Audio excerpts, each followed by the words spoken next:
This video is to help you use your graphing calculator for linear regression and exponential regression. To begin with, I'm going to look at number 62 on page 27 of our book. Biologists have observed that the chirping rate of a certain cricket appears related to temperature. A table is given. When you're given a table, you can enter that data into a table on the graphing calculator.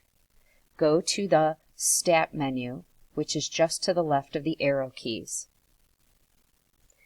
Highlighted is the Edit menu, so I'm going to hit Enter. If you have anything in the menu, you can go to the top of the column, arrow on top of the name of that column, and hit Clear, and then Enter.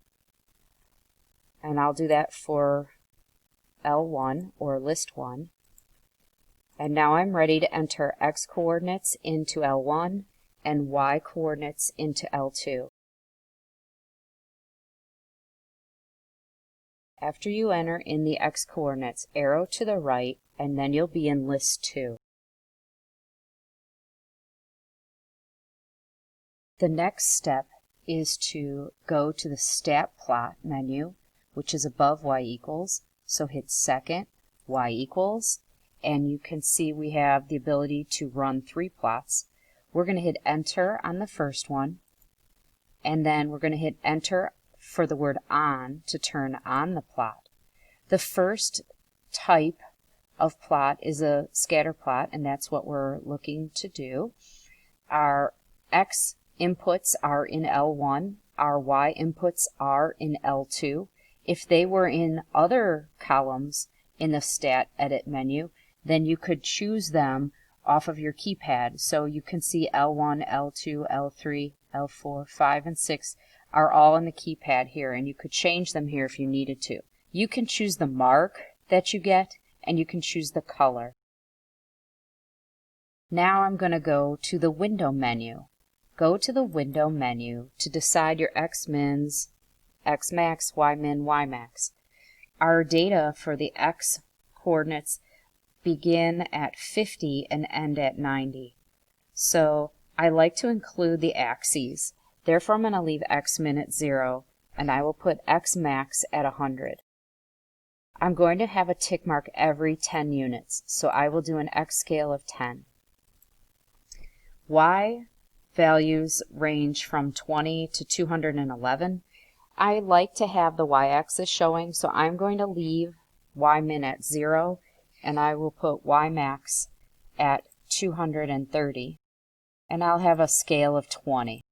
Next, you can hit the Graph button and look at your scatter plot. To find the regression line, I'm going to go back to the Stat menu. This time I want the sub-menu Calc, so arrow to the right, and then you have the option for several types of regressions. We're being told to find a linear regression, so for us that will be option 4. Choose option 4. Linear regression command is making sure it knows where your X coordinates are and your Y coordinates, and that is where they are, so hit Enter and Enter until you get down to Store Regression Equation. We can store the equation after the calculator finds it, and we're in the Y equals menu. So hit your vars button, and we want Y vars, so arrow to the right. We want function, so hit Enter. And there's Y1. Hit Enter, and it takes the name of it and puts it in this spot. So now the calculator knows to store the equation there.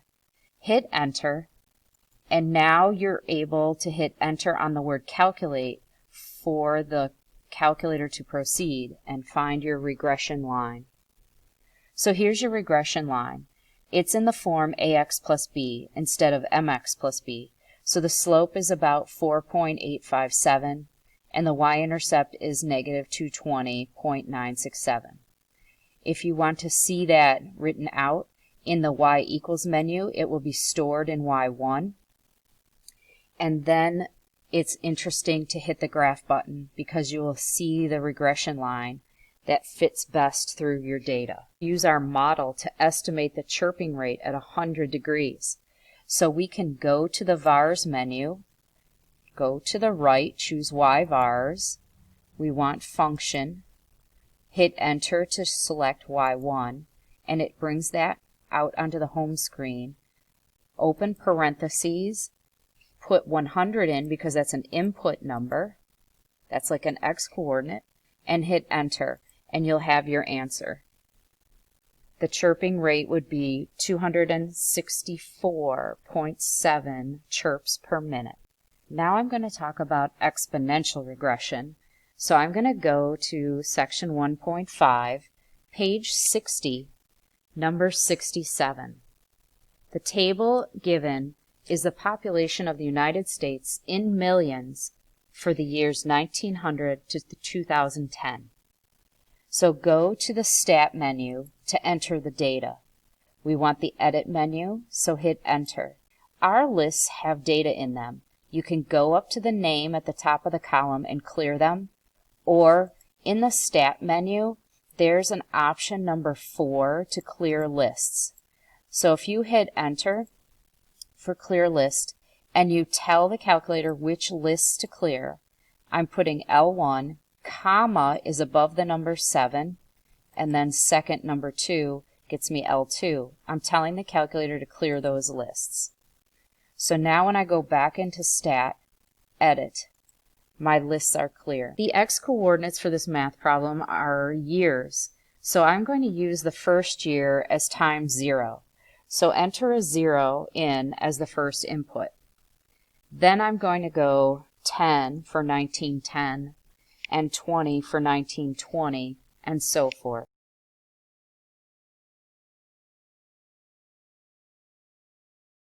Arrow to the right to go to the second list.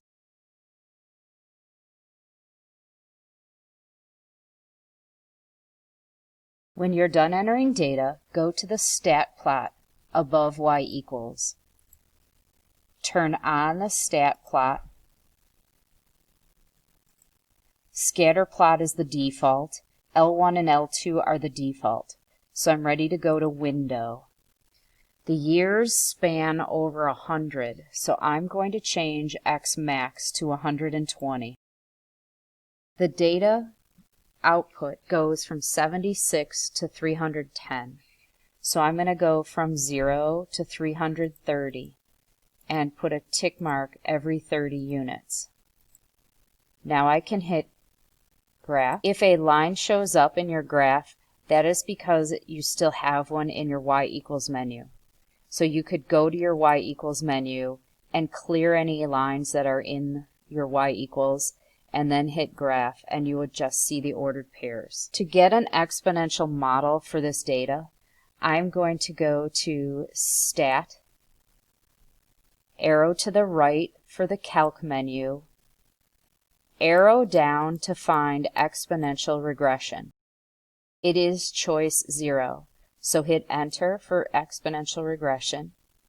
Your X inputs are in L1, your Y inputs are in L2.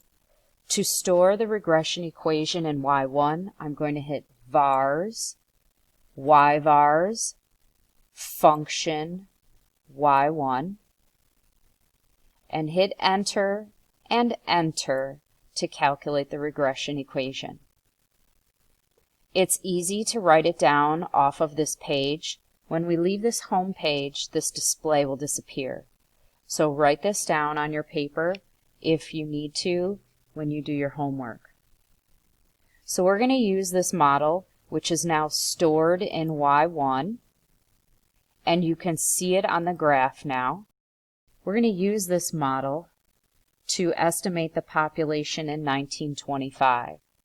So you could do that here right on the picture. 1925 means the input would be 25. So you could hit Trace. When you hit Trace, the magenta showed up on my screen. That's for the stat plot. I want the blue curve. So I'm going to arrow up once or arrow down, and I will now have my cursor on the blue curve. and the input I'm interested in is 1925, so I'm going to type 25, enter. And I'll be on the blue curve for 1925, which gives me an output of 110.822. So this is 110,822,000 people in 1925. Now that's called interpolation because I was inside the curve where the data was collected. The second question is predict the population in the year 2020. So that's an input of 120, which is outside our range of data. So that's called extrapolation. I'm going to use the home screen to answer that question. So on the home screen, I'm going to pull up the y1 variable. So vars, yvars, function, y1, and then I'm going to do open parentheses, 120 for the year 2020, close the parentheses and hit enter. So there you have it, 367,304,000.